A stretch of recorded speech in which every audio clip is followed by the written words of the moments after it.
ಒಂದೂರಲ್ಲಿ ಒಬ್ಬ ಭಿಕ್ಷುಕ ಇದ್ನಂತೆ. ಭಿಕ್ಷುಕನ ಹತ್ರ ಒಬ್ಬ ಚಿರ ಯುವಕ ಹೋಗ್ತಾನಂತೆ. ಹೋಗ್ಬಿಟ್ಟು 5 ರೂಪಾಯಿ ಒಂದು ನೋಟು, 1 ರೂಪಾಯಿ ಒಂದು ನೋಟು ಅವ್ನು ಮುಂದೆ ಇಡ್ತಾನಂತೆ, ಯಾವ್ದು ಬೇಕು ತಗೋ ನೀನು ಅಂತ.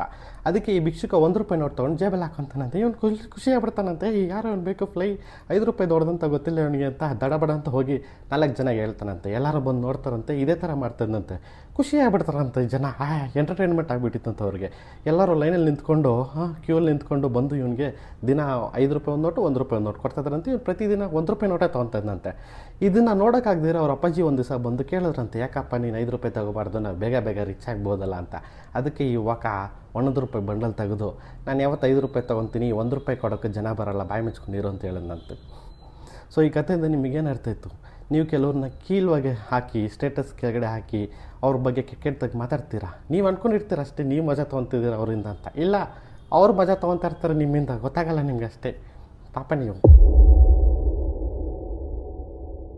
ಒಂದು ಝೂ ಅಲ್ಲಿ ಒಂದು ಕೋತಿ ಇತ್ತಂತೆ. ಕೋತಿಗೆ ತುಂಬ ಹೊಟ್ಟೆ ಹಸಿವಾಗ್ಬಿಟ್ಟಿತ್ತಂತೆ. ತುಂಬ ಅಂದರೆ ತುಂಬ ಹೊಟ್ಟೆ ಹಸಿವಾಗಿ ಇನ್ನೇನು ಹೊಟ್ಟೆ ಹಸಿವು ತಡಿಕಾಗ್ದಿರೆ ಬೇರೆ ಕೋತಿದು ಕಕ್ಕ ಇರುತ್ತಲ್ಲ ಅದನ್ನು ತಿನ್ನೋಣ ಅಂತ ಇನ್ನೇನು ಕೈ ಆಗ್ತೈತಂತೆ. ಜನ ಎಲ್ಲ ದಡಬಡ ಅಂತ ಓಡ್ ಬಂದುಬಿಟ್ರಂತೆ. ಝೂ ಅಲ್ಲಿ ಇರೋರು ಓಡ್ ವೀಡಿಯೋ ರೆಕಾರ್ಡ್ ಮಾಡ್ಕೊಂಡು ಬಾಳೆಹಣ್ಣು ಬಿಸಾಕೋದು, ಊಟ ಬಿಸಾಕೋದು, ಬ್ರೆಡ್ ಬಿಸಾಕೋದು, ಹೋಳಿಗೆ ಬಿಸಾಕೋದೆಲ್ಲ ಮಾಡ್ತಾಯಿದ್ರಂತೆ. ಸ್ವೀಟ್ ಎಲ್ಲ ಸಿಗ್ತೈತಂತೆ ಕೋತಿಗೆ.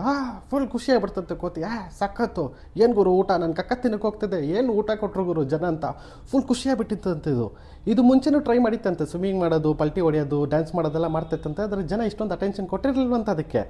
ಸೊ ಇದಕ್ಕೆ ಅರ್ಥ ಆಗೋಯ್ತಂತೆ, ಓಕೆ ನಾನು ಕಕ್ಕ ತಿನ್ನೋಕೆ ಹೋದರೆ ಜನ ಈ ಥರ ಎಲ್ಲ ಕೊಡ್ತಾರೆ, ನನಗೆ ಊಟ ಕೊಡ್ತಾರೆ, ಆರಾಮಾಗಿರ್ಬೋದು ಅಂತ. ಇದನ್ನೇ ಒಂದು ಪ್ರಾಕ್ಟೀಸ್ ಮಾಡಿಕೊಂಡು ದಿನ ಬರ್ತಾಯಿತ್ತಂತೆ, ಕಕ್ಕ ತಿನ್ನೋ ಥರ ಆ್ಯಕ್ಟಿಂಗ್ ಮಾಡ್ತಾಯಿತ್ತಂತೆ. ಜನ ಎಲ್ಲ ಊಟ ಎಲ್ಲ ಕೊಟ್ಬಿಟ್ಟು ಸಖತ್ತಾಗಿತ್ತಂತೆ, ಫುಲ್ ಖುಷಿಯಾಗಿತ್ತಂತೆ. ಈ ಕತೆ ನಿಮಗೆ ಏನಕ್ಕೆ ಹೇಳಿದೆಪ್ಪ ಅಂದರೆ, ಕೆಲವರು ಇಷ್ಟಿಷ್ಟೇ ಬಟ್ಟೆ ಹಾಕ್ಕೊಂಡು ಇಷ್ಟಿಷ್ಟೇ ಮಾಡಿಕೊಂಡು ವೀಡಿಯೋಗಳು ಹಾಕ್ಕೊಂಡು ಲೈಕ್ಸು ಫಾಲೋವರ್ಸ್ ಎಲ್ಲ ತೊಗೊತಾ ಇರ್ತಾರೆ. ಈ ಮೈಂಡ್ಸೆಟ್ ಅವ್ರಿಗೆ ಇದ್ರೆ ಅಂತ ಓದ್ಬಿಟ್ಟು ಬಿಟ್ಬಿಡ್ಬೋದು. ಇದೇ ಮೈಂಡ್ಸೆಟ್ ನಿಮ್ಮನೆ ಮಕ್ಕಳಲ್ಲಿ ಡೆವಲಪ್ ಆದರೆ ತುಂಬ ಕಷ್ಟ. ಹುಷಾರಾಗಿರಿ. ಒಂದೂರಲ್ಲಿ ಒಂದು ಬ್ಯೂಟಿಫುಲ್ ಫ್ಯಾಮಿಲಿ ಇತ್ತಂತೆ. ಮನೇಲಿ ನಾಯಿ ಬೆಕ್ಕು ಎಲ್ಲ ಇರಬೇಕಂತ ಏನು ಮಾಡಿದ್ರಪ್ಪ ಅಂದರೆ, ಒಂದು ನಾಯಿನ ಒಂದು ಬೆಕ್ಕನ್ನ ಸಾಕ್ತಿದ್ರು ಇವರು.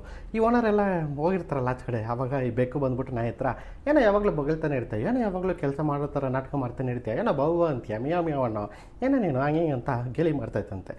ಅವಾಗ ಈ ನಾಯಿ ಎಲ್ಲ ಸ್ವಲ್ಪ ಶಾಂತ ಸ್ವಭಾವ ಅಂತೆ, ಸುಮ್ಮನೆ ಇತ್ತಂತೆ. ಒಂದಿನ ಈ ನಾಯಿ ಸುಮ್ಮನೆ ಮಲಗಿರುವಾಗ ಬಂದು ಈ ಬೆಕ್ಕು ಹೊಡಿತಂತೆ. ಹೊಡೆದ್ಬಿಟ್ಟು, ಏನೋ ನಿಮ್ಮ ಫ್ಯಾಮಿಲಿಯವರು ಊಟ ಸಿಕ್ಕಿಲ್ಲ ಅಂದರೆ ಕಕ್ಕಾಗಿಕ್ಕ ತಿಂತೀರಂತ ನೀವು, ಹೌದಾ ಅಂತ ಕೇಳ್ಬಿಡ್ತಂತೆ.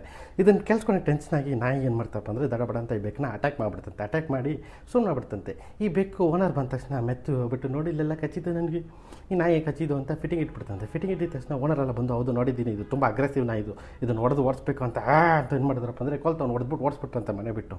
ಇದನ್ನು ಸೈಕಾಲಜಿಯಲ್ಲಿ ರಿಯಾಕ್ಟಿವ್ ಅಬ್ಯೂಸ್ ಅಂತ ಕರೀತಾರೆ. ಕೆಲವರು ಇರ್ತಾರೆ ಫ್ರೆಂಡ್ಸು, ಸಂಬಂಧಿಕರು, ಇವರು ಮನೇಲಿ ಇರೋರು ಟ್ರಿಗರ್ ಮಾಡ್ತಾ ಇರ್ತಾರೆ. ನೀವೇನಾದರೂ ಅದಕ್ಕೆ ರಿಯಾಕ್ಟ್ ಮಾಡಿದ್ರೆ ಅಂತ ತಿಳ್ಕೊಳ್ಳಿ, ಬೇರೆಯವ್ರ ಹತ್ರ ಹೋಗ್ಬಿಟ್ಟು ಬ್ಲೇಮ್ ಗೇಮ್ ಮಾಡಿಬಿಟ್ಟು ನಿಮ್ಮನ್ನ ಅಪರಾಧಿ ಸ್ಥಾನದಲ್ಲಿ ನಿಲ್ಲಿಸ್ಬಿಡ್ತಾರೆ.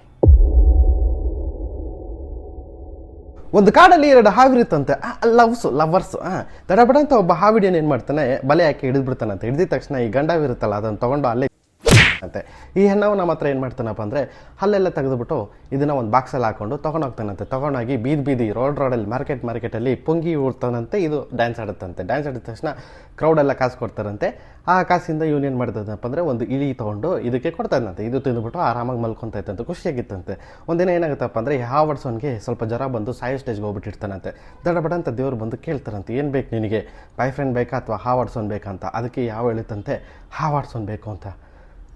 ದೇವ್ರಿಗೆ ಗಾಬರಿ ಆಗ್ಬಿಟ್ಟು ಕೇಳ್ತಾರಂತೆ, ಯಾಕೆ ವೈ ಅಂತ. ಅದಕ್ಕೆ ಯಾವ ಹೇಳ್ತಂತೆ, ಅಲ್ಲಿ ಬಾಯ್ ಫ್ರೆಂಡ್ ಇದ್ದಾನಲ್ಲ ಅವ್ನು ಅಲ್ಲೋಗ್ಬೇಡ ಇಲ್ಲೋಗ್ಬೇಡ, ಇಲಿ ಇಡಿ ಹಂಟಿಂಗ್ ಹೆಂಗೆ ಮಾಡೋದಂತೆಲ್ಲ ಹೇಳ್ಕೊಡ್ತಾನೆ. ಅವ್ನು ಟಾರ್ಚರ್ ತುಂಬ.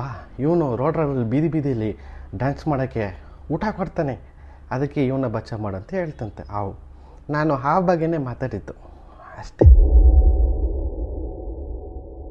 ಒಂದು ಬೆಕ್ಕು ದಾರಿಯಲ್ಲಿ ನಡ್ಕೊಂಡು ಹೋಗ್ತಾ ಇತ್ತಂತೆ. ಅದರ ಅಕ್ಕಪಕ್ಕ 2 ನಾಯಿಗಳು ಪ್ರೊಟೆಕ್ಷನ್ ಕೊಡ್ತಾ ಇತ್ತಂತೆ, ಬಾಡಿಗಾರ್ಡ್ ಥರ. ಇದನ್ನೆಲ್ಲ ದೂರದಿಂದ ಒಂದು ಕಾಗೆ ನೋಟಿಸ್ ಮಾಡ್ತಾ ಇತ್ತಂತೆ. ದಡಬಡ ಅಂತ ಬಂದು ಈ ಬೆಕ್ಕ ಹತ್ರ ಕೇಳ್ತಂತೆ, ಇದೇ ಸಾಧ್ಯ, ನೀವೆಲ್ಲ ದುಶ್ಮನಲ್ಲ, ನೀವೆಲ್ಲ ಕಿತ್ತಾಡಬೇಕಲ್ಲ, ನೀವ್ಯಾಕೆ ಜೊತೆಗಿದ್ದೀರಾ ಅಂತ ಕೇಳ್ತಂತೆ. ಅದಕ್ಕೆ ಬೆಕ್ಕ ಹೇಳ್ತಂತೆ, ಇಲ್ಲ ಚಿಕ್ಕ ವಯಸ್ಸಲ್ಲಿ ಇವರು ಅನಾಥರಾಗಿದ್ದರು ಪಾಪ ಇಬ್ಬರು, ನಾನು ಊಟ ಕೊಟ್ಟು ಸಾಕಿದ್ದೀನಿ, ಅದಕ್ಕೆ ನನಗೆ ಇವತ್ತು ಪ್ರೊಟೆಕ್ಷನ್ ಕೊಡ್ತಾ ಇದ್ದಾರೆ ಅಂತ ಹೇಳ್ತಂತೆ ಬೆಕ್ಕು. ಇದನ್ನು ಕೇಳಿಸ್ಕೊಂಡಿದ್ದು ದಡಬಡ ಅಂತ ಒಂದು ಮರದ ಮೇಲೆ ಹೋಗಿ ಕೂತ್ಕೊಂತಂತೆ. ಕಾಗೆ ಕೂತ್ಕೊಂಡಿದ್ದ ತಕ್ಷಣ ಒಂದು ಹಾವು ಮುಳ್ಳಲ್ಲಿ ಸಿಕ್ಕಾಕೊಂಡ್ಬಿಟ್ಟಿತ್ತಂತೆ. ಮುಳ್ಳಲ್ಲಿ ಸಿಕ್ಕಾಕೊಂಡಿದ್ದು ನೋಡಿ ಈ ಕಾಗೆ ಅಯ್ಯೋ ಪಾಪ ಅಂತ ಅದನ್ನು ಸೇವ್ ಮಾಡಿ ಕೆಳಗಡೆ ಕರ್ಕೊಂಬಂತಂತೆ. ಬಂದಿದ್ದ ತಕ್ಷಣ ಈ ಹಾವು ದಡಬಡ ಅಂತ ಈ ಕಾಗೆನ ಕಚ್ಚಿಬಿಡ್ತಂತೆ. ಕಾಗೆನ ಕಚ್ಚಿದ ತಕ್ಷಣ ಇದು ಶಿವನ್ ಪದ ಜೀಸಸ್ ಹತ್ರ ಹೋಗ್ಬಿಡ್ತಂತೆ. ಜೀಸಸ್ ಹತ್ರ ಹೋಗಿ, ನಾನು ಯಾಕೆ ಇಲ್ಲಿದ್ದೀನಿ, ನಾನು ಅದನ್ನೇ ತಾನೇ ಮಾಡಿದ್ದು, ನಾನು ಕರುಣೆ ತಾನೇ ತೋರಿಸಿದ್ದು, ನಾನೇ ಇಲ್ಲಿದ್ದೀನಿ ಅಂತ ಕೇಳ್ತಂತೆ ದೇವ್ರ ಹತ್ರ. ಅದಕ್ಕೆ ದೇವರು, ನಾಯಿಗೆ ನಿಯತ್ತಿರುತ್ತೆ, ನಿಯತ್ನ ತೋರಿಸುತ್ತೆ ಅದು ಸಮಯ ಬಂದಾಗ. ನೀನು ಸೇವ್ ಮಾಡಿದ್ದು ಹಾವು ಗುಣನೇ ಕಚ್ಚೋದು, ಅದಕ್ಕೆ ಕಚ್ಚಿದೆ ಸತ್ತೋಗು ಬೇವರ್ಸಿ ಅಂತ ಹೇಳಿದ್ರಂತೆ ದೇವರು.